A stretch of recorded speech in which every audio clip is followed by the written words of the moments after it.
Hello, my name is Ernie Potts, and I'll be interviewing Richard Glukstad. He's the author of Nobody's Perfect. Describe the process of writing a book. Well, the process of writing a book takes a lot of organization and focus. And you have to know what you want to write before you write it. So the best way to get a book written is to make an outline. And then from the outline, you make rough drafts and develop it as you go on until you finally get the final draft.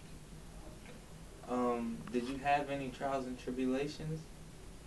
Well, it was difficult for me to finish the book because I started it around the time of the United States invasion of Iraq. And because of the fact that I was working overseas at the time and going back and forth between the United States, I got distracted a lot. But I finally finished the book after about 4 years. All right. Now, can you tell us about copyrights and publishing fees? Right. Well, what I did is I decided to get this book published with iUniverse. iUniverse is an online demand publishing company. Basically, what you do here is you pay a small fee and you design the book yourself, and iUniverse helps you to publish the book and get it out to the public. This book can be bought online, or you can buy the bookstore through places like Amazon.com, Barnes & Noble bookstore, Borders bookstore, any of the major bookstores.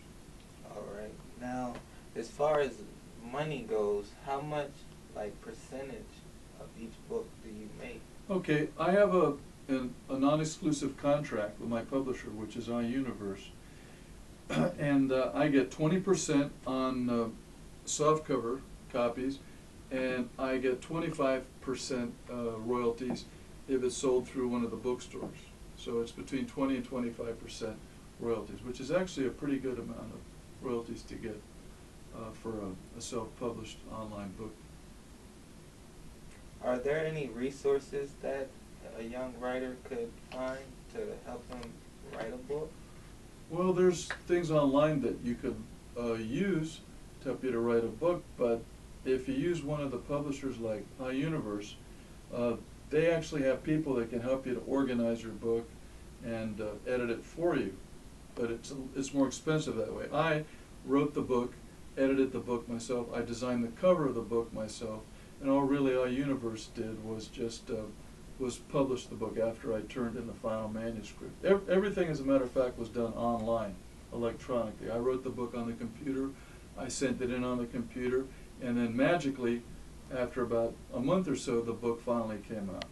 Now, how did you feel about achieving your goal of writing a book? Yeah, I always had that goal to write a book, Ernie, but it took me a long time to finally get the discipline necessary and organization necessary and the focus necessary to write a book. Those are the things you really need to have: discipline, focus, and determination. So for someone who's written several books, would you say they have to be very self-disciplined? Yes, you have to be very self-disciplined. You have to block off the time and make sure that you write at least a certain amount of pages every day. You kind of set a goal. Well, today I'm going to write 3 pages, today I'm going to write 4 pages. And eventually you get the book and it's finished. Now, let me ask you, does maturity play a role in how society perceives your book? A majority? No, maturity. Oh, maturity, excuse me, yeah. No, I don't really think a person's maturity level would have anything on how people would perceive my book, no. It's a book that's designed for the general public. Anybody could read this book. Okay. So, who is your intended audience? Well, the intended audience, as I said, are anybody in the United States, preferably United States audience, because it's designed all around society in the United States. It's designed around anybody that would be interested and looking to see about making any changes to better help the United States in the future. You know, the goal of my book was to keep the good that we have and improve upon it and make it better, and also look inward at some of our faults and try to, reach some sort of a conclusion as to why we keep doing the same mistakes over and over and over, and to correct those mistakes so we don't do it any further. Now, were you writing this from like a citizen standpoint, or did you work in the government, or? Well, I have worked in the government, and I was also with the U.S. Army when I was a young man. My dad was in the CIA when I was a young man, so I have a kind of a unique perspective. I worked for the government.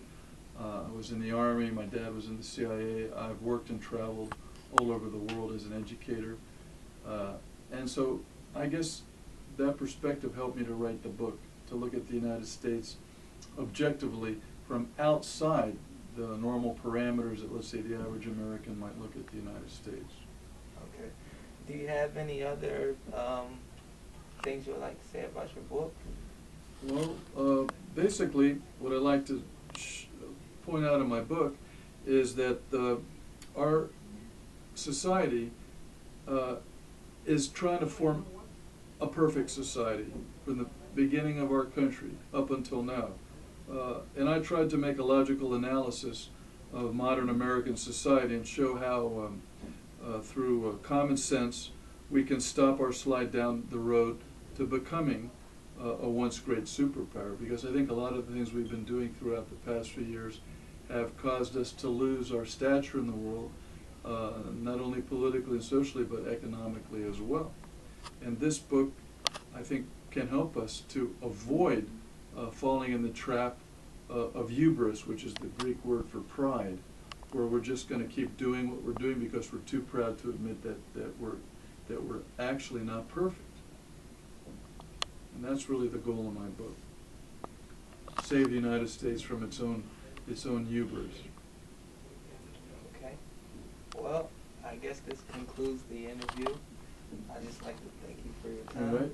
Well, thank you very much, Ernie. I appreciate the opportunity to be interviewed by you, and I hope that people that read my book will appreciate what I'm trying to do for the United States and for the American people, and hopefully pick things up from this book that'll enable the United States to keep us, strong and free for the future.